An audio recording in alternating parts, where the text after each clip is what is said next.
আজকের এই বিশেষ আলোচনায় সবাইকে স্বাগত। আজ আমরা ক্যামেরার এক দারুণ যাত্রার গভীরে যাব। হ্যাঁ, সেই প্রাচীন ধারণা থেকে শুরু করে আজকের দিনের পকেটে থাকা ছোট্ট মোবাইল ক্যামেরা পর্যন্ত। ঠিক, আমাদের হাতে এর বিবর্তন, প্রযুক্তি, কিছু ভুল ধারণা আর বাজারের হালচাল নিয়ে বেশ কিছু তথ্য আছে। লক্ষ্যটা হলো একটা ভালো মোবাইল ক্যামেরার পেছনে আসল কারণগুলো কি সেটা একটু সহজ করে বোঝা। একদম। এটা এমন একটা জায়গা যেখানে দেখুন বিজ্ঞান, শিল্প আবার মার্কেটিং সব একসঙ্গে মিলেমিশে গেছে।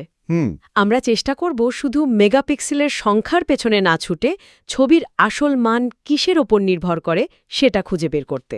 আচ্ছা, ইতিহাসের দিকে যদি তাকাই, ক্যামেরার আইডিয়াটা তো বেশ পুরনো, তাই না? সেই ক্যামেরা অবস্কিউরা। হ্যাঁ, অ্যারিস্টটল, ইবন আল হাইথামের সময়ও এর উল্লেখ পাওয়া যায়। একটা ছোট্ট ছিদ্র দিয়ে আলো এসে উল্টো ছবি তৈরি করত। কিন্তু প্রথম আসল ছবি তোলা সেটা তো অনেক পরে, 1826 সাল, নিসেফোর নিয়াপস, প্রায় 8 ঘণ্টা লেগেছিল। ভাবা যায় 8 ঘণ্টা। সেখান থেকে আজকের এই এক ক্লিকে ছবি। এরপর ড্যাগেরোটাইপ এলো, আর তারপর তো কোড্যাক।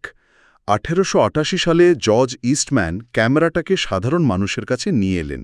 কিন্তু ডিজিটাল বিপ্লবটা, ওটাও কিন্তু কোডাকেরই হাত ধরে, 1975 সাল। রেজলিউশন কেমন ছিল তখন? মাত্র 0.01 মেগাপিক্সেল, আজকের তুলনায় কিছুই না।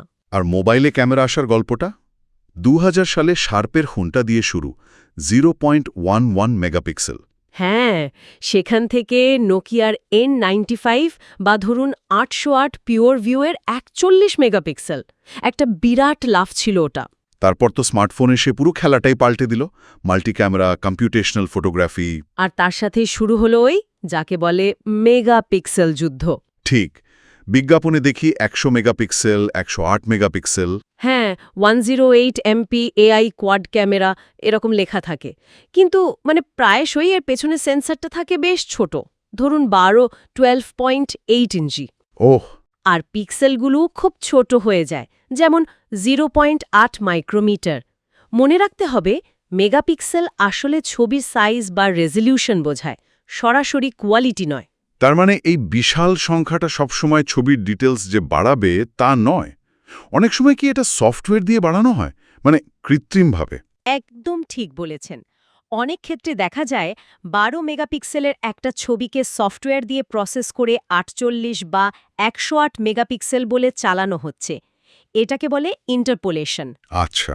আবার অনেক ফোনে দেখবেন 4-4টে ক্যামেরা, কিন্তু ভালো করে দেখলে বোঝা যায় দুটো হয়তো 2 মেগাপিক্সেলের ম্যাক্রো বা ডেপথ সেন্সর। ওগুলো খুব একটা কাজের না, তাই না? হ্যাঁ, প্রায় অকেজোই বলা চলে কম দামি ফোনে। আর ছোট সেন্সরে বেশি পিক্সেল ঠেসে দিলে আরেকটা সমস্যা হয়, প্রতিটা পিক্সেল আলো কম পায়, ফলে কম আলোতে ছবিতে নয়েজ বাড়ে। বেশ জটিল ব্যাপার তো। তাহলে যদি মেগাপিক্সেলই সব না হয়, ভালো ছবির জন্য আসল জিনিসগুলো কি কি, কিসের দিকে নজর দেওয়া উচিত? দেখুন, বেশ কয়েকটা বিষয় আছে। প্রথম আর সম্ভবত সবচেয়ে জরুরি হল সেন্সর সাইজ। সেন্সরের আকার? হ্যাঁ, যত বড় সেন্সর হবে, যেমন ধরুন 1 ইঞ্চি বা 11.33 ইঞ্চি, তত বেশি আলো ধরতে পারবে। এতে ছবির ডাইনামিক রেঞ্জ ভালো হয়, আলো আর অন্ধকারের ডিটেলস ভালো আসে, আর কম আলোতেও পরিষ্কার ছবি পাওয়া যায়। তার মানে বড় সেন্সর কম আলোতেও বেশি তথ্য নিতে পারে। আচ্ছা, পিক্সেলের আকারেরও কি ভূমিকা আছে? অবশ্যই আছে। সেন্সর বড় হলে পিক্সেলগুলোও বড় রাখা যায়। বড় পিক্সেল, ধরুন 1.4 মাইক্রোমিটার বা তার বেশি, বেশি আলো ধরে, ফলে ছবিতে নয়েজ কম হয়। পরিষ্কার।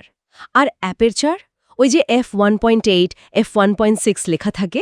ঠিক, অ্যাপারচার বা এফ নাম্বার সংখ্যাটা যত কম হবে, যেমন f1.6, লেন্সের মুখটা তত বড় হবে, বেশি আলো ঢুকতে পারবে।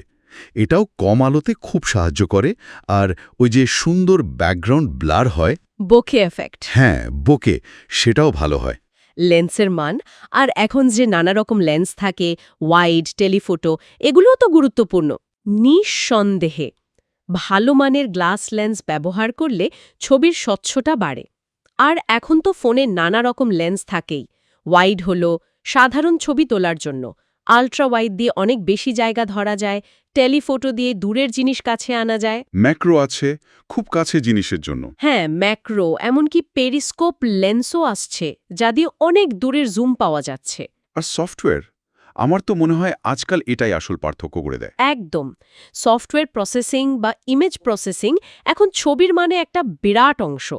ওই যে HDR, night mode, portrait mode, এগুলোর পেছনে আসলে দারুণ শক্তিশালী কম্পিউটেশনাল ফটোগ্রাফি কাজ করে। মানে ফোনটা নিজেই অনেক কিছু করে ছবিটাকে ভালো বানায়। ঠিক। ফোন হয়তো কয়েকটা ছবি একসাথে তোলে বা সেন্সর থেকে পাওয়া ডেটা ব্যবহার করে সফটওয়্যারের মাধ্যমে একটা সেরা ফাইনাল ছবি তৈরি করে। গুগল পিক্সেল বা আইফোন এক্ষেত্রে খুব ভালো কাজ করে। আর ওই যে হাত কাঁপলে ছবি ঝাপসা হয়ে যায় সেটার জন্য? হ্যাঁ, ইমেজ স্ট্যাবিলাইজেশন, অপটিক্যাল বা ইলেকট্রনিক, এটা হাত কাঁপার প্রভাব কমায়। বিশেষ করে ভিডিও আর কম আলোতে ছবি তোলার জন্য এটা মাস্ট।